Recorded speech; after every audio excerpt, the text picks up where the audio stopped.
Hello friends, today I am going to tell you how you can connect Netflix on your TV and enjoy it.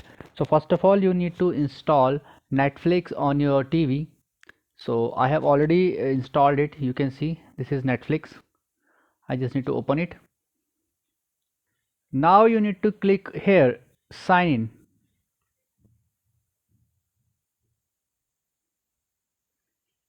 You can see this button. Either you can enter your password or you can go to the easier way. You can click on sign in from web. Click on this option.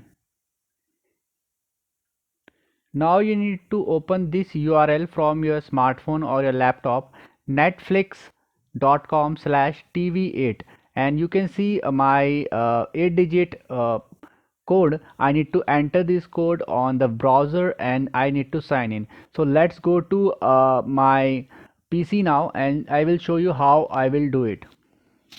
So now I am on my PC. I just need to open the URL.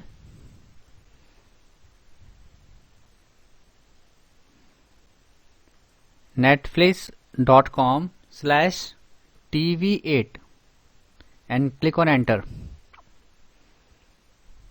Herein you need to enter your 8-digit code.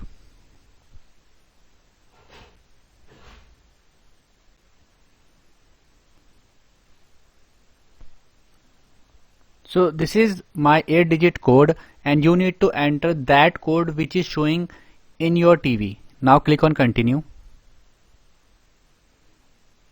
Now you need to simply you are signed in and you are also signed in on your TV, and now you can select your plan and you can simply go for it and you can enjoy watching Netflix on your TV. So you can go for any paid plan or free plan. You can go for it. You can sign up an account and you can enjoy watching Netflix on your television. I hope this video helped you. In case you find this video helpful, just hit on the like button and subscribe my channel. Bye bye friends, take care.